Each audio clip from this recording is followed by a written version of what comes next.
Hello everyone.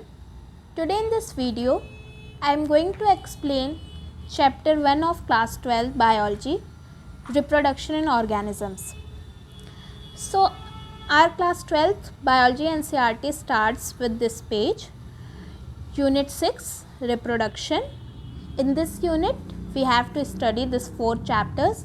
Chapter 1 reproduction in organisms, chapter 2 sexual reproduction in flowering plants, chapter 3 human reproduction, and chapter 4 reproductive health. So here for this unit reproduction a brief description is given. So let us see what NCERT is saying here. Biology in essence is the story of life on earth. Means story of life on earth, सारी जो life हैं अर्थ पे present उन सब की कहानियों को ही हम बायोलॉजी कहते हैं, या हम बायोलॉजी के अंदर उन्हीं सारी लाइफ्स की स्टोरी को पढ़ते हैं. While individual organisms die without fail, species continue to live through million of years unless threaten by natural और एंथ्रोपोजेनिक एक्सटिंक्शन. इस लाइन में कहा जा रहा है कि एक इंडिविजुअल की डेथ हो जाती है और वो बिना एक्सेप्शन के.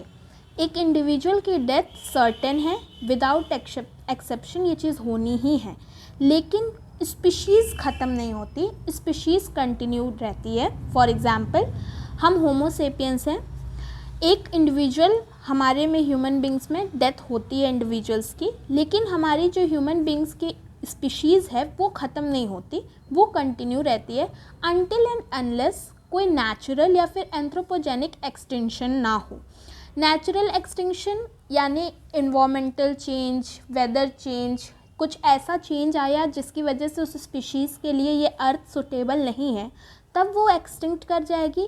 या फिर एंथ्रोपोजेनिक एक्सटिंक्शन यानी एंथ्रोपोजेनिक यानी जो सिचुएशंस ह्यूमंस के वजह से क्रिएट की गई हैं, ह्यूमंस की वजह से सिचुएशन क्रिएट हुई कि वो स्पीशीज़ के लिए अब वो ये अर्थ प्लैनेट जो है वो सुटेबल नहीं है और फिर वो एक्सटिंक्ट कर जाएगा. जैसे कि एग्जाम्पल है एक्सटिंक्शन का, हम सब जानते हैं डायनासोर. डायनासोर्स जो हैं मेसोजोइक एरा में वो पीक पे थे, पर उसके बाद वो एक्सटिंक्ट हो गए क्योंकि जो इन्वायरमेंट है अर्थ का वो उनके लिए सुटेबल नहीं रहा. Reproduction becomes a vital process without which species cannot survive for long. अब हम सब जानते हैं कि स्पीशीज़ सर्वाइव करती है सिर्फ और सिर्फ एक प्रोसेस से, रिप्रोडक्शन, और इसीलिए रिप्रोडक्शन जो है वाइटल प्रोसेस बन जाता है, क्योंकि स्पीशीज़ जो है जनरेशन टू जनरेशन अगर कंटिन्यू हो रही है तो रिप्रोडक्शन ही उसमें मेन रोल प्ले कर रहा है. Each individual leaves its progeny by asexual और sexual means. हर एक इंडिविजुअल चाहे वो कोई भी ऑर्गेनिज्म हो अर्थ पे, वो अपनी प्रोजनी क्रिएट करता है. मेथड्स डिफरेंट होते हैं, मेथड्स एसेक्सुअल भी हो सकता है और सेक्सुअल भी हो सकता है. Sexual mode of reproduction enables creation of new variants so that survival advantage is enhanced. Sexual mode का अपना एक एडवांटेज है कि वो जो क्रिएशन करता है प्रोजनी की, उसमें वेरिएंट्स जो होते हैं वो न्यू होते हैं, यानी उसमें मिक्सअप होती है और एक नए तरह का वेरिएंट होता है जिसमें एक होमोसेपियन, एक ह्यूमन बीइंग अपनी ही प्रोजनी लाएगा, लेकिन उसका जो बच्चा होता है वो बिल्कुल एज इट इज़ अपने पेरेंट का डुप्लीकेट नहीं होता है, वो ज़रूर उसके अंदर थोड़े से वेरिएशंस आते हैं. और यही सेक्सुअल मोड का एक प्लस पॉइंट है कि वो वेरिएशंस जो आते हैं उसकी वजह से उनके सर्वाइवल के चांसेस बढ़ जाते हैं, क्योंकि वो जो जेनेटिक म्यूटेशंस वगैरह होती हैं वो फिर उस टाइम के इन्वायरमेंट के अकॉर्डिंग वो अपने आप हो जाती हैं, जिसकी वजह से वो सर्वाइव कर पाएंगे आगे. तो ये सेक्सुअल रिप्रोडक्शन का एक सबसे बड़ा एडवांटेज है. This unit examines the general principles underlying reproductive processes in living organisms. इस यूनिट यानी इन चारों चैप्टर्स में हम जो जनरल प्रिंसिपल इन्वॉल्व होते हैं रिप्रोडक्टिव प्रोसेसेस में एक लिविंग ऑर्गेनिज्म में वो पढ़ेंगे. and then explains the detail of these processes in flowering plants and humans as easy to relate representative examples.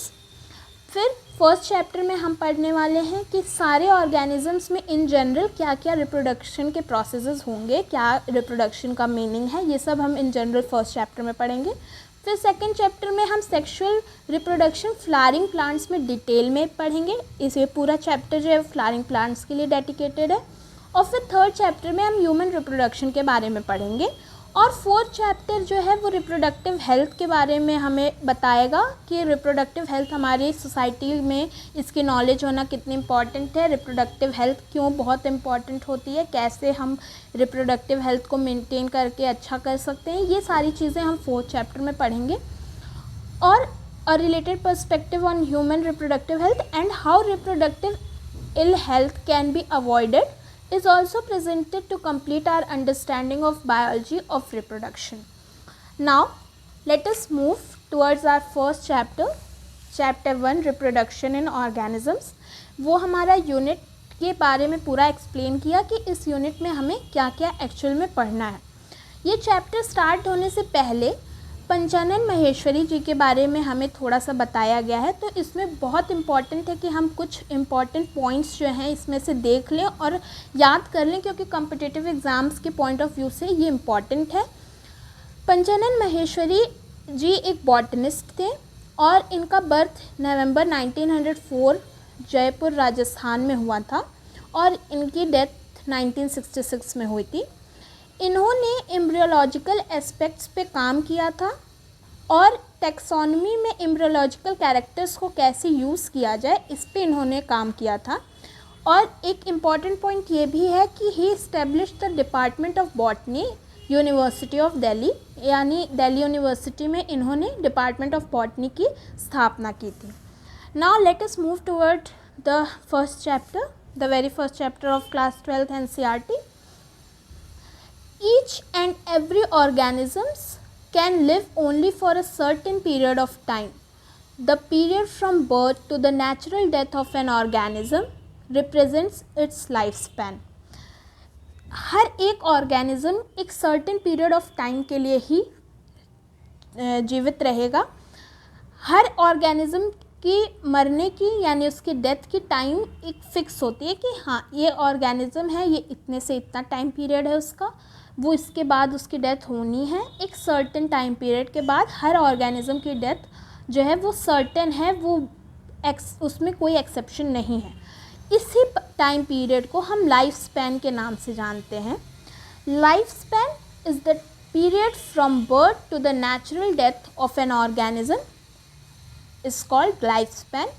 Natural death यानी इसमें वो डेथ कंसिडर नहीं होंगे जो एक्सीडेंटल हो गए या फिर किसी और तरीके से डेथ हुआ है, वो चीज़ें नहीं कंसिडर की जाएंगी. अगर कोई ऑर्गेनिज्म नेचुरली डेथ हो रही है उस ऑर्गेनिज्म की, तो उसके बर्थ से उसके नेचुरल डेथ तक की जितनी टाइम पीरियड होता है उसे हम उसका लाइफ स्पैन कहते हैं. Life spans of few organisms are given in figure 1.1. Here in this figure life span of some organisms are given. We will discuss it further. Several other organisms are drawn for which you should find out their lifespan and write in the space provided. उसमें हमें एक exercise दी हुई है जिसमें हमें कुछ organisms के life span खुद से सर्च करके और लिखने हैं. Examine the life spans of organism represented in figure 1.1. फिर हमें उसे एग्जामिन करने के लिए बोला जा रहा है. Isn't it both interesting and intriguing to note that it may be as short as a few days or as long as a few thousand years? और फिर यहाँ पे बताया गया है कि लाइफ स्पैन के बारे में कुछ इंटरेस्टिंग चीज़ें हैं कि life span of organism species to species जो है वो लाइफ स्पैन चेंज होती है और कुछ स्पीशीज़ की लाइफ स्पैन सिर्फ फ्यू डेज़ की होती है, जबकि वहीं पे कुछ स्पीशीज़ की 1000 ईयर्स तक होती है. तो ये काफ़ी इंटरेस्टिंग है कि हमारे प्लैनेट अर्थ पे कुछ स्पीशीज़ सिर्फ कुछ दिनों के मेहमान होते हैं, वहीं पर कुछ स्पीशीज़ जो हैं वो बहुत हज़ार साल तक जीवित रहते हैं. Between these two extremes are the lifespans of most of other living organisms. और बहुत ज़्यादा जो हमारे इसमें अर्थ की स्पीशीज़ हैं उनकी ज़्यादा तादाद में जो स्पीशीज़ हैं उनकी ऑन एवरेज इन दोनों से बीच में होती है, यानी कुछ ईयर तक वो ज़िंदा रहते हैं, बहुत 1000 तक कुछ स्पीशीज़ ही ज़िंदा रहते हैं और बहुत दिनों तक कुछ स्पीशीज़, लेकिन ज़्यादातर जो स्पीशीज़ हैं वो कुछ सालों तक ही ज़िंदा रहते हैं। You may note that lifespans of organisms are not necessarily correlated with their sizes. आप ये भी यहाँ पे नोट कर सकते हैं कि जो लाइफ स्पैन होती है ऑर्गेनिज्म की वो साइज़ पे डिपेंड नहीं करती है। तो ये एक बहुत इंपॉर्टेंट पॉइंट है और यहाँ से क्वेश्चंस भी फ्रेम होते हैं कि जो लाइफ स्पैन होती है वो कुछ दिन से कुछ हज़ार साल तक वैरी करती है। और सबसे इम्पॉर्टेंट पार्ट है कि लाइफ स्पैन जो है वो साइज़ ऑफ द ऑर्गेनिज्म पे डिपेंड नहीं करती है। क्यों? यहाँ पे एक एग्जांपल से इसे एक्सप्लेन किया गया है कि साइज़ ऑफ क्रो और पैरेट लगभग बराबर है। एक कौवे के और एक तोते की साइज़ में ज़्यादा डिफरेंस नहीं होता है। They are very much similar in size but their life span shows a wide difference. लेकिन उनके जो लाइफ स्पैन होते हैं उसमें बहुत बड़ा अंतर होता है। यहाँ पे हम देख सकते हैं कि क्रो की एवरेज लाइफ स्पैन जो है वो 15 ईयर्स है, वहीं एक पैरेट की लाइफ स्पैन 140 ईयर्स है। मतलब 15 और 140 ईयर्स में बहुत बड़ा डिफरेंस है, जबकि size of parrot and size of crow is almost same. तो यहाँ पे एक बहुत इंपॉर्टेंट पॉइंट यहाँ पे बोला गया है, इसे स्टार मार्क कर लेना चाहिए कि जो लाइफ स्पैन है वो साइज़ पे डिपेंड नहीं करती है। सिमिलरली एक और एग्जाम्पल देख के समझाया गया है, a mango tree has a much shorter life span as compare to a peepal tree.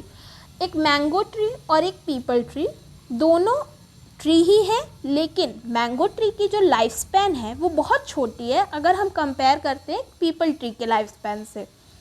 Whatever be the lifespan, death of every individual organism is a certainty. That is, no individual is immortal. अब life span चाहे कितनी भी हो, चाहे वो कुछ दिन हो या कुछ हज़ार साल हो, लेकिन हर एक ऑर्गेनिज्म का मरना निश्चित ही है। डेथ जो है वो हर इंडिविजुअल की सर्टेन है, इसमें कोई ऐसा नहीं है कि कोई इंडिविजुअल है जो इमॉर्टल है। इमॉर्टल यानी कोई ऐसा इंडिविजुअल नहीं है जो अमर है, जिसकी डेथ नहीं हो सकती है। हाँ, एक एक्सेप्शन है, सिंगल सेल्ड ऑर्गेनिज्म। यहाँ पे इसे आप स्टार मार्क कर लें कि सिंगल सेल्ड ऑर्गेनिजम्स जो होते हैं इनकी डेथ नहीं होती है।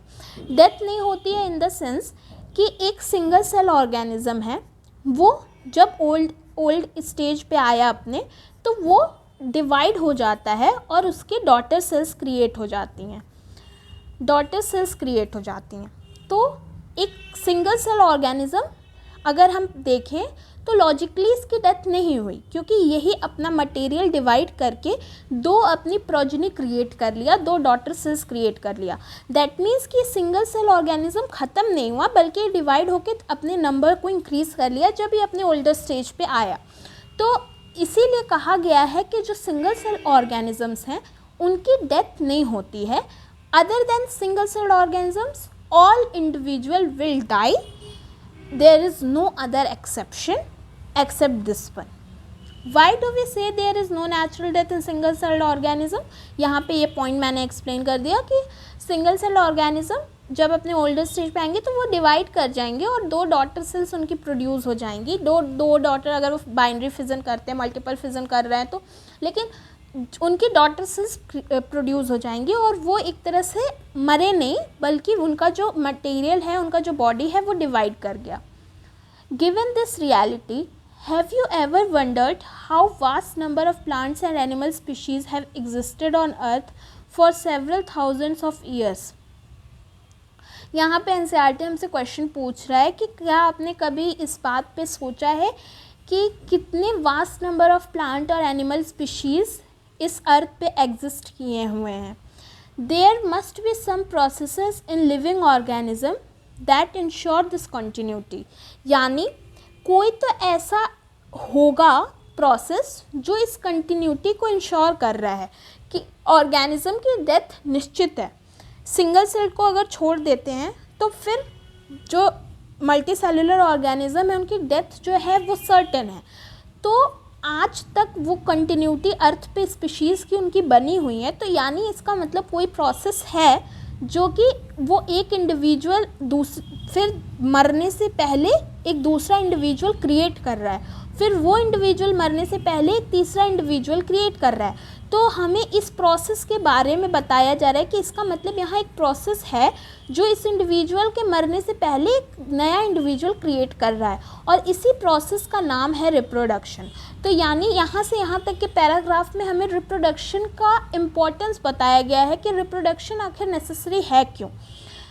Yes, we are talking about reproduction, something that we take for granted.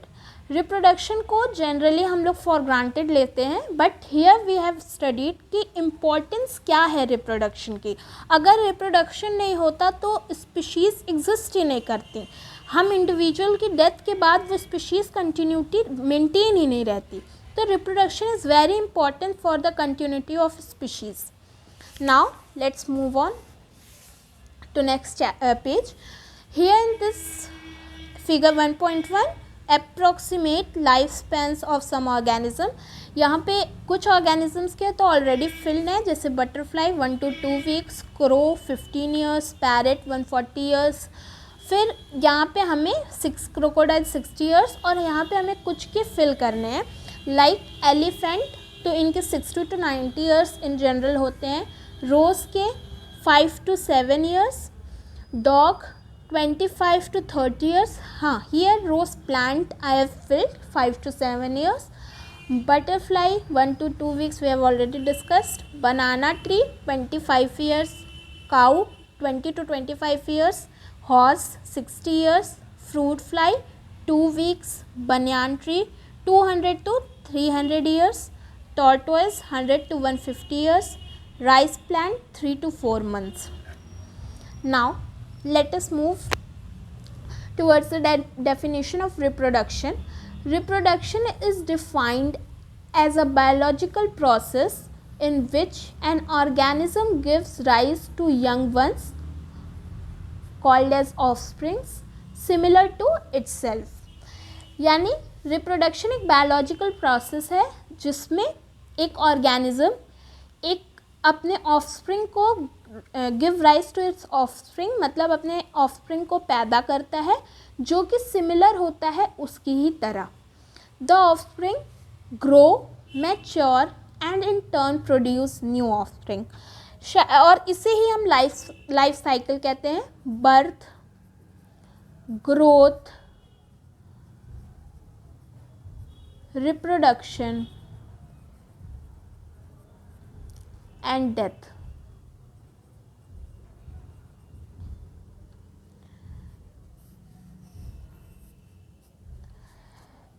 Birth, growth, reproduction and death. Biology में लाइफ साइकिल यही है। बर्थ होगा एक ऑर्गेनिज्म का, वो ग्रो करेगा, वो रिप्रोड्यूस करेगा, फिर उसकी डेथ होगी, और इसी से स्पीशीज़ की कंटिन्यूटी मेंटेन रहती है, चाहे वो कोई भी स्पीशीज़ हो। Thus, there is a cycle of birth, growth and death. Reproduction enables the continuity of the species generation after generation. Like मैंने पहले ही कहा कि रिप्रोडक्शन जो है वो जनरेशन आफ्टर जनरेशन, मतलब एक इंडिविजुअल अपने बच्चे को पैदा किया फिर उसने अपने, तो ये जनरेशन आफ्टर जनरेशन ये जो है रिप्रोडक्शन प्रोसेस ये इंश्योर करता है कि स्पीशीज़ की कंटिन्यूटी मेंटेन रहे। You will study later in chapter 5 principles of inheritance and variation, how genetic variation is created and inherited during reproduction। ये हमें chapter 5 में बताया जाएगा कि कैसे genetic variation जो है क्रिएट होती है और reproduction के थ्रू वो inherit होती है, यानी वो फर्स्ट पर्सन से सेकेंड जनरेशन में, सेकेंड जनरेशन से थर्ड जनरेशन में पास ऑन होती है, इसे inheritance कहेंगे। There is a large diversity in the biological world and each organism has evolved its own mechanism to multiply and produce offspring। हमारी biological world में बहुत large diversity है। हम सब जानते हैं कि हमें मतलब स्पीशीज़ हमारे जो हमारा planet अर्थ है वहाँ पे मतलब कईयों लाखों तरह की स्पीशीज़ हैं। ईच ऑर्गेनिज्म यानी हर एक स्पीशीज़ के ऑर्गेनिज्म एक अपना ही मैकेनिज़्म तैयार किए हुए हैं जिससे वो मल्टीप्लाई होते हैं और अपने ऑफस्प्रिंग प्रोड्यूस करते हैं। ये ऑर्गेनिज्म टू ऑर्गेनिज्म ये चीज़ जो है वेरी करती है, यानी ये जो रिप्रोडक्शन का प्रोसेस है ये सारे स्पीशीज़ के लिए सेम नहीं है। ये स्पीशीज़ तो स्पीशीज़ ये चीज़ वेरी कर रही है, कोई स्पीशीज़ एक अपना मैकेनिज़्म तैयार किया हुआ है, कोई अपना मैकेनिज़्म तैयार किया हुआ है। अब एक इम्पॉर्टेंट क्वेश्चन यहाँ से उठ के आता है और इसका एग्ज़ाम में, और ये चीज़ आप लोग स्टार मार्क कर लीजिए कि ये जो मैकेनिज़्म इन्होंने अपना डेवलप किया हुआ है ऑर्गेनिजम्स ने, ये मैकेनिज़्म इनका डेवलप होता है वो किस चीज़ पे डिपेंड करता है। मतलब साइंस में कोई भी चीज़ ऐसे ही नहीं होती है, हर चीज़ के पीछे एक वैलिड रीज़न होता है।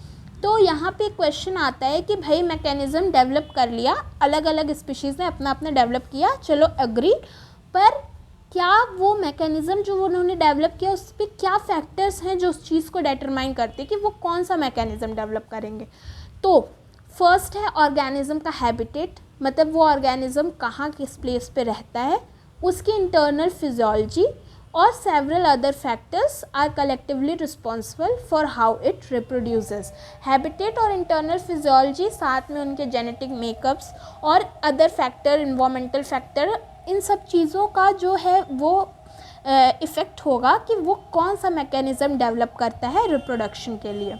Based on whether there is a participation of one organism or two in the process of reproduction, it is of two types.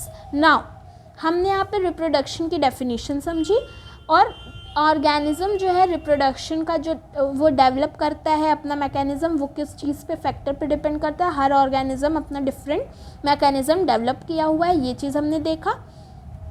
Now अब हम रिप्रोडक्शन के टाइप्स पढ़ेंगे। तो रिप्रोडक्शन जो है वो दो टाइप का होता है, एसेक्सुअल और सेक्सुअल। अब ये चीज़ डिवीज़न कैसे हुई, तो ये डिवीज़न हुआ on the basis of involvement of parents. कितने इंडिविजुअल इन्वॉल्व हो रहे हैं रिप्रोडक्शन के प्रोसेस में, इस बेसिस पे रिप्रोडक्शन को डिवाइड किया गया दो पार्ट में, asexual reproduction and sexual reproduction. Asexual reproduction में एक ऑर्गेनिज्म इन्वॉल्व होता है, एक पेरेंट इन्वॉल्व होता है, while in sexual reproduction two parents are involve. When offsprings is produced by a single parent with or without the involvement of gamete formation, the reproduction is asexual. While when two parents opposite sex participate in the reproductive process and also involve fusion of male and female gametes, it is called sexual reproduction.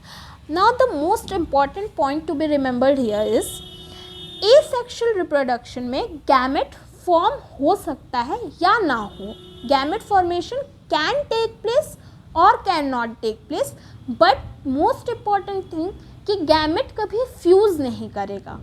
ये बहुत important point है, ये आप कहीं भी note कर लीजिए कि एसेक्सुअल रिप्रोडक्शन का सबसे इम्पॉर्टेंट पॉइंट होता है कि यहाँ गैमेट फ्यूज़ नहीं करेगा, लेकिन गैमेट बन सकता है।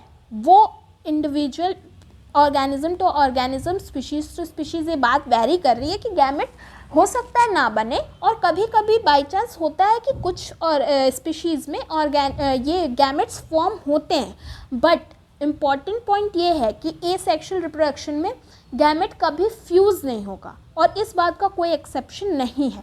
लेकिन सेक्सुअल रिप्रोडक्शन में gamete fusion take place.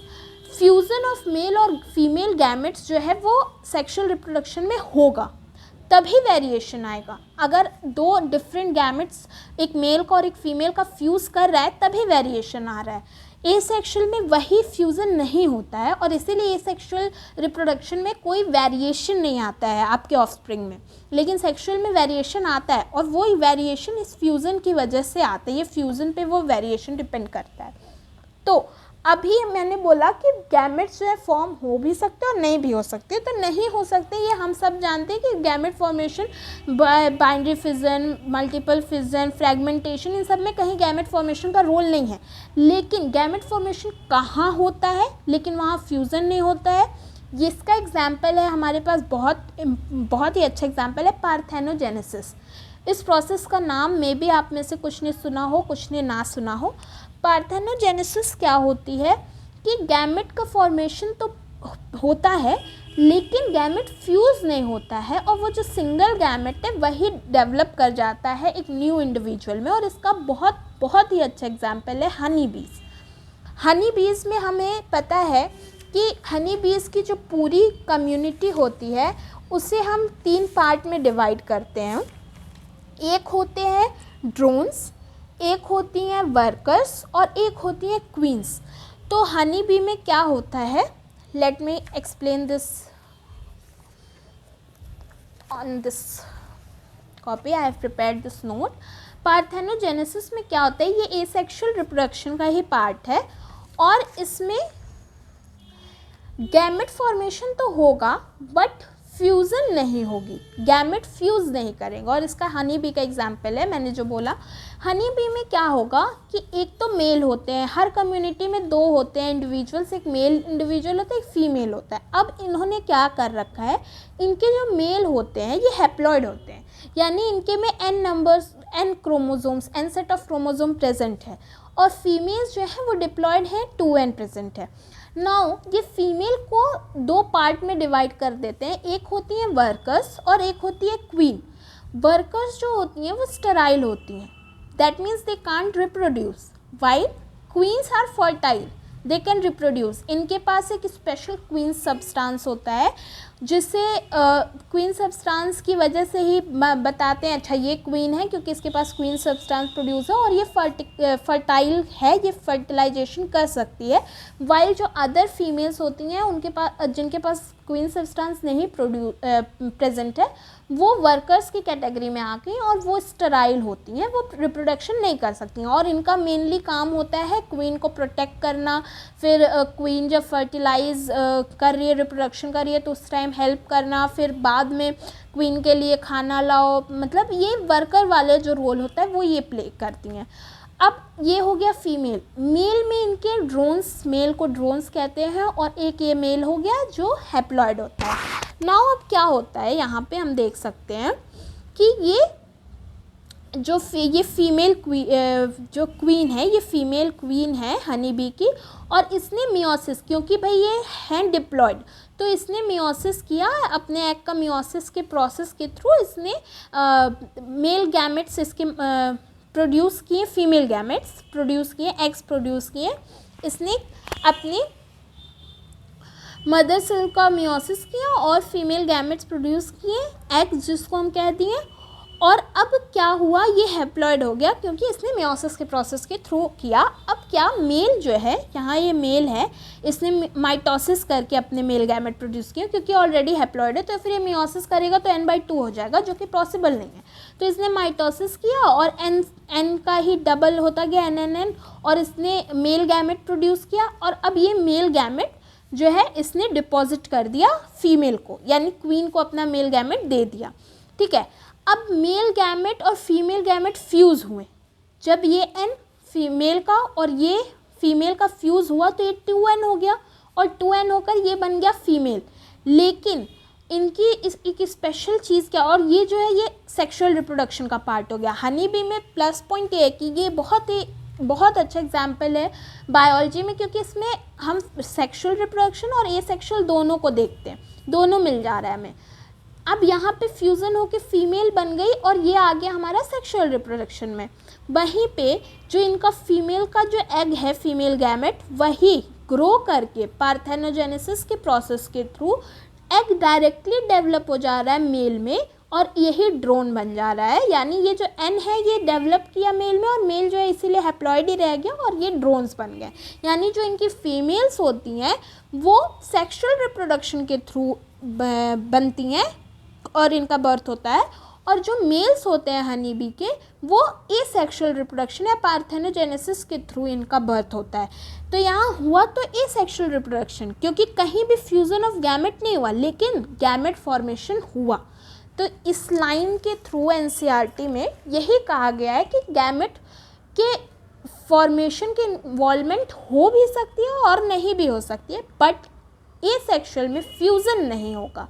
I hope कि ये टॉपिक आपको क्लियर हो गया हो, ये लाइन क्लियर हो गई हो, क्योंकि ये लाइन जनरली कंफ्यूजिंग होती है बच्चों के लिए।